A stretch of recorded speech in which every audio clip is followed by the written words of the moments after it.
Assalamualaikum warahmatullahi wabarakatuh. Alhamdulillahirabbil alamin wa bihi nasta'inu ala umuri dunya waddin. Wassalatu wassalamu ala asrafil anbiya'i wal mursalin wa ala alihi wa sahbihi wa man tabi'ahum bi ihsani ila yaumiddin. Amma ba'du. Perkenalkan, nama saya Ruli Wahyudi, lokal 2C, saya dari Prodi Hukum Keluarga Islam. Baiklah, di sini saya akan menjelaskan atau memaparkan dari 13 soal UTS yang dosen saya berikan untuk memenuhi UTS Bahasa Arab. Saya mulai dari soal yang pertama. Jelaskan apa itu isim dan berikan contoh masing-masing serta terjemahan. Isim adalah kata yang menunjukkan manusia, hewan, tumbuhan, benda mati, sifat, waktu, dan tempat. Contohnya, isim manusia adalah rojulun, yang berarti seorang laki-laki. Kemudian isim hewan adalah filun, artinya gajah. Isim tumbuhan, contohnya tamrun, yang berarti kurma. Kemudian isim benda mati yang menunjukkan benda mati adalah hajarun, artinya batu. Isim yang menunjukkan tempat, contohnya masjidun, masjid yang artinya masjid.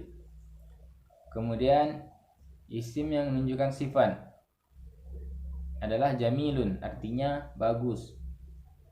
Kemudian isim yang menunjukkan waktu, sobahun, artinya pagi.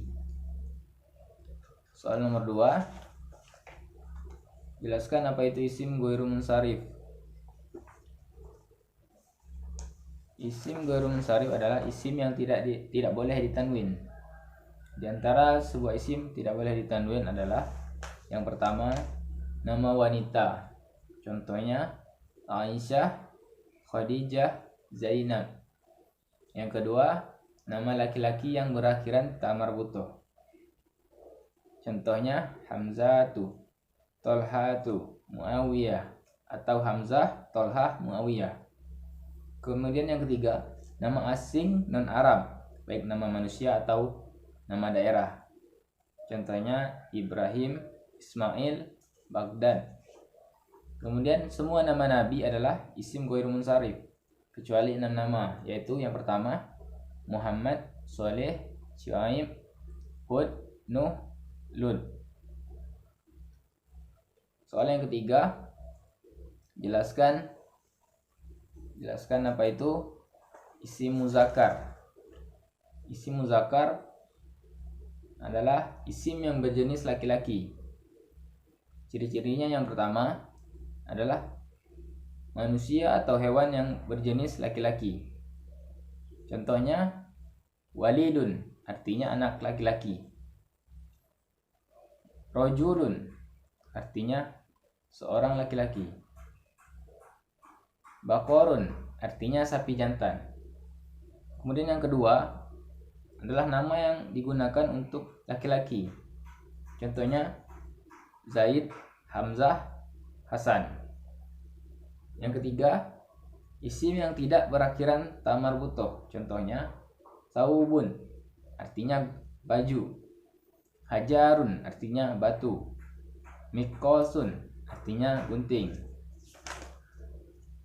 Soal yang keempat, jelaskan apa itu isim mu'annas. Isim mu'annas adalah isim yang berjenis wanita.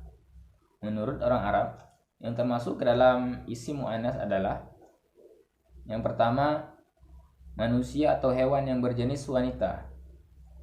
Contohnya bintun, artinya anak wanita. Mar'atun, artinya wanita. Kemudian bakorotun, artinya sapi betina. Yang kedua, nama yang digunakan untuk wanita. Contohnya Fatimah, Maryam, dan Halimah. Kemudian yang ketiga, isim yang berakhiran ta marbutoh. Contohnya sayyaratun artinya mobil. Madrasatun artinya sekolah. Kemudian minsyafatun artinya handuk. Kemudian anggota tubuh yang berpasangan. Contohnya ainun artinya mata. Uzunun artinya telinga. Yadun artinya tangan. Soal yang kelima, bagaimana cara membedakan isim muzakkar? Cara membedakannya ialah dengan terlebih dahulu kita mengenali kelompok isim muannas dan juga mengenali dari isim muzakkar.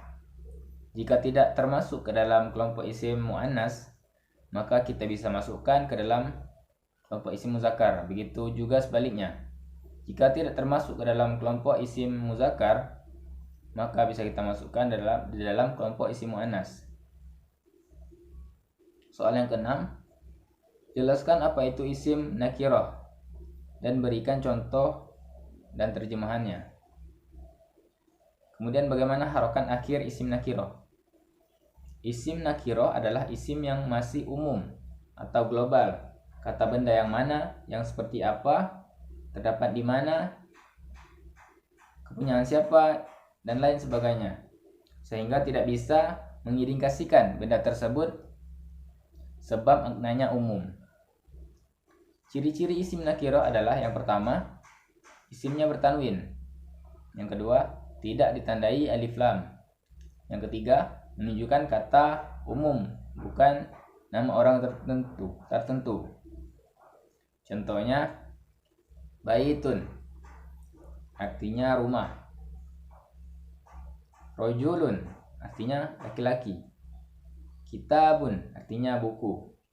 Harokat akhirnya adalah tanwin atau dommatain karena terlihat jelas pada ciri-cirinya terdapat tanwir di akhir huruf atau di akhir katanya.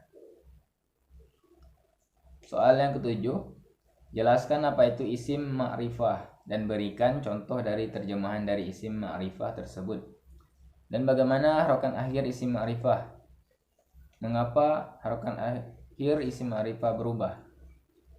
Isim ma'rifah ialah kata benda yang berarti khusus dan memiliki kandungan arti tertentu sehingga membuat orang yang berbicara atau pendengar sudah memahami apa yang dimaksud.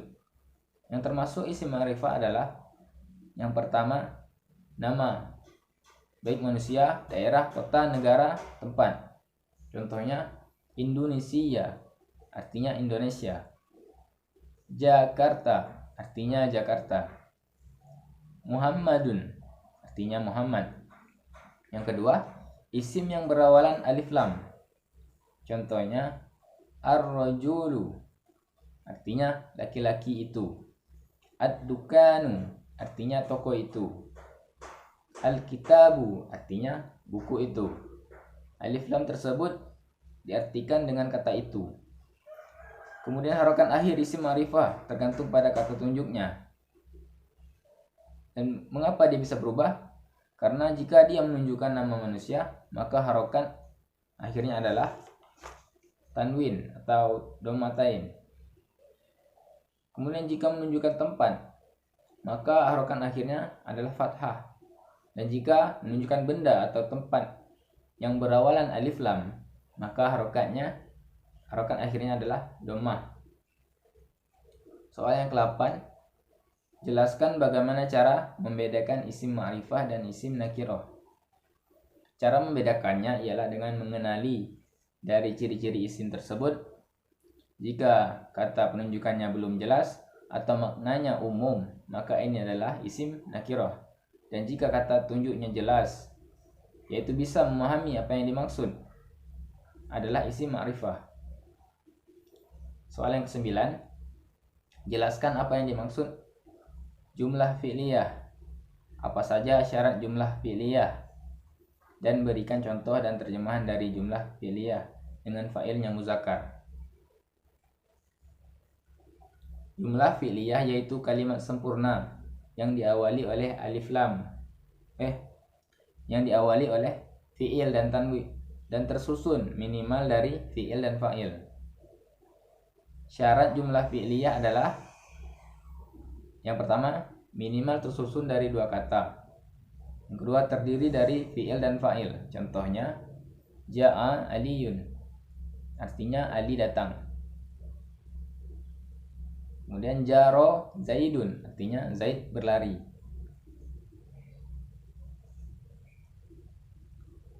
Yang ke-10, soal ke-10, jelaskan apa yang dimaksud jumlah ismiyah. Apa saja syarat jumlah ismiyah? Berikan contoh dan terjemahan dari jumlah ismiyah dan isim muzakkar dan contoh dengan isim muannas. Kemudian bagaimana harokat akhir di setiap kata jumlah ismiyah. Jumlah ismiyah yaitu kalimat sempurna yang diawali oleh isim dan tersusun minimal dari mubtada dan khobar. Syarat-syarat jumlah fi'liyah, maksudnya syarat-syarat jumlah ismiyah adalah yang pertama, minimal tersusun dari 2 kata. Yang kedua, diawali oleh isim. Yang ketiga, terdiri dari mubtada dan khobar. Contohnya, untuk isimnya muzakkar, al-masjidu kabirun, masjid itu besar. Contoh untuk isim muannas, al-madrasatu kabiratun. Contohnya, artinya maksudnya sekolah itu besar. Harokat akhir dari jumlah ismiyah adalah kata yang pertama harokatnya adalah domah, dan kata yang kedua atau terakhir harokatnya adalah tanwin atau domatain. Soal yang ke-11, jelaskan apa yang dimaksud fi'il lazim. Berikan contoh dan terjemahan fi'il lazim. Fa'ilnya muzakkar. Fi'il lazim adalah fi'il yang tidak membutuhkan objek, atau bisa dikatakan yang pelakunya melakukan pekerjaan itu sendiri. Contohnya, dohika Muhammadun, artinya Muhammad tertawa. Kemudian jalasa Zaidun, artinya Zaid duduk. Soal yang ke-12, jelaskan apa yang dimaksud dengan fi'il muta'addi. Berikan contoh dan terjemahan dari fi'il muta'addi dengan fa'ilnya muzakkar. Fi'il muta'addi adalah fi'il yang membutuhkan objek, atau bisa dikatakan juga fi'il yang pelakunya melakukan pekerjaan terhadap orang atau benda lain. Contohnya, doroba Zaidun kalban, Zaid memukul anjing. Soal yang terakhir yaitu nomor 13, hafalkan isim isyarah beserta mufrad, musanna, jamak, dan terjemahannya. Isim isyarah adalah kata tunjuk. Dibedakan menjadi 2, yaitu kata tunjuk jarak dekat dan jarak jauh. Yang pertama, kata tunjuk jarak dekat adalah kata haza. Haza menunjukkan satu benda atau satu orang dengan bentuk muzakkar atau isimnya muzakkar. Artinya ini satu benda atau satu orang. Jika diberikan contoh dengan fi'il yaitu haza amilun, artinya ini seorang pekerja. Kemudian hazani yaitu musanna yang menunjukkan 2 orang atau 2 benda dengan isimnya muzakkar.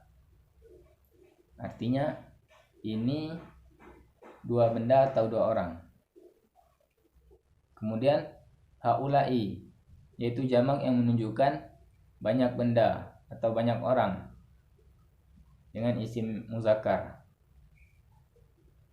Kemudian hazihi. Hazihi adalah mufrad yang menunjukkan satu benda atau satu orang dengan isim muannas. Jika diberikan contoh dengan fi'il yaitu hazihi khadimatun, artinya ini seorang pembantu perempuan. Kemudian hatani yaitu musanna yang menunjukkan 2 orang atau 2 benda dalam bentuk muannas. Jika diartikan ini 2 orang atau 2 benda Kemudian haulai, yaitu yang menunjukkan banyak jamak, yang menunjukkan banyak benda atau banyak orang. Kemudian untuk kata tunjuk jarak jauh yaitu zalika, yang berarti itu satu orang. Zalika menunjukkan satu orang atau satu benda dalam bentuk muzakkar. Zalika adalah mufrad. Kemudian zanika, yaitu musanna yang menunjukkan dua orang atau dua benda. Diterjemahkan itu dua orang atau dua benda. Kemudian ulaika, yaitu jamak yang menunjukkan banyak benda atau banyak orang dalam bentuk muzakkar. Kemudian tilka, yaitu menunjukkan mufrad yang menunjukkan satu benda atau satu orang dalam isimnya muannas. Jika diartikan itu satu benda atau itu satu orang. Kemudian tanika, yaitu musanna yang menunjukkan dua orang atau dua benda dalam bentuk muannas. Kemudian ulaika, yaitu jamak yang menunjukkan banyak benda atau banyak orang dalam bentuk muannas. Jika diterjemahkan itu banyak orang atau banyak benda. Sekian video dari saya, itu saja yang dapat saya penjelasan dari saya, atau itu saja yang dapat saya paparkan. Sekian dari saya akhiri. Wallahul muwaffiq ila aqwamit thoriq. Wassalamualaikum warahmatullahi wabarakatuh.